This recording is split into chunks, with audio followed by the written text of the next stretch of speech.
Hi, I'm Jesse, and I'm here today at Samovar tasting some brand new Bai Hao Oolong. And this is one of our most exciting oolongs that we have here. Very limited supply. We only have about 50 pounds of it. And we're going to taste it, we're going to look at the leaves, and we're going to talk about it a little bit. So, first thing to point out, we're using a guywan here. A guywan means covered cup, and it's the traditional way of steeping, drinking, and brewing tea in China, Taiwan, and now here in San Francisco at Samovar Tea Lounge. First thing to note, most oolong, which is either twisted or rolled, is rinsed first to open up the leaves. And this one here is very unique because it's such an exquisite tea, you would never want to actually rinse the leaves. You drink that first infusion, which is amazing. So I use about 3/4 of a pot's worth of a cup here. You use a lot of tea to brew oolongs in these little gaiwans, and you brew them for short amounts of time. So about 20 to 30 seconds is what's appropriate. And like I said, you don't rinse the Bai Hao. Do not rinse the Bai Hao. It's counter to what most people believe and know about drinking good oolong, but this one is so phenomenal, you're just rinsing away the first infusion. That's about 20 seconds here. I use hot water. You can use probably 190, 200 degrees. Probably not boiling for this tea. It's a little more delicate. It's not a tightly wound, rolled oolong. And that would be the first one. So let's get the aroma first. This is like slap you in the face with super strong sugar, flowers. I would say rose is insane. This is like you're walking through a rose garden. Maybe Golden Gate Park here in San Francisco on a hot summer day, just swimming in sweet, soft rose petals. It's like a rose petal bath.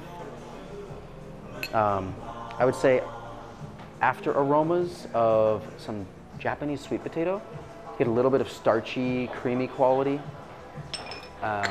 This tea also you could brew probably 10, 15 times and continue to get the aromas opening up.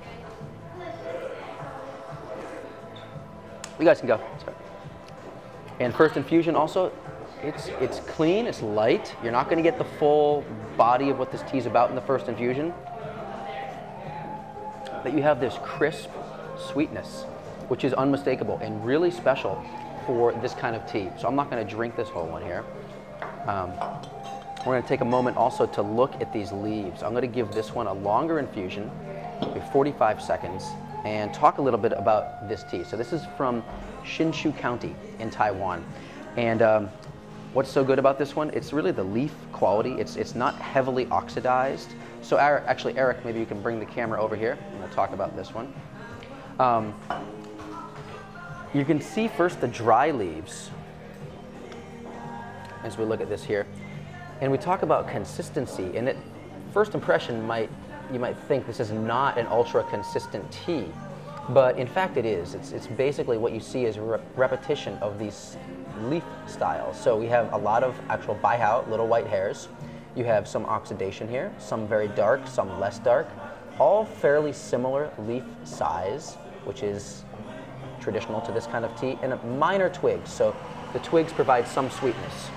So let's decant this infusion now. And you have a darker, more roasted caramelly color, more like a monkey picked or a wu yi. Very clean infusion though, really beautiful. Incidentally, this is also from Bai Hao village, which is one of the most famous villages for top quality Bai Hao. And that's one of the reasons we chose this one. So also in terms of leaf grade, this is from the Qingxing Da Mao tea tree. And this has been known to be favored by all the experts really who know this kind of tea as the best suited for the Bai Hao varietal. What else is there to know about this one? Bai Hao, which is where this is from, is located in the foothills, about 100 to 200 meters above sea level. So not a very high mountain tea. And let's actually open up these leaves and see what we have here. It actually blends in really well with our redwood tabletop here.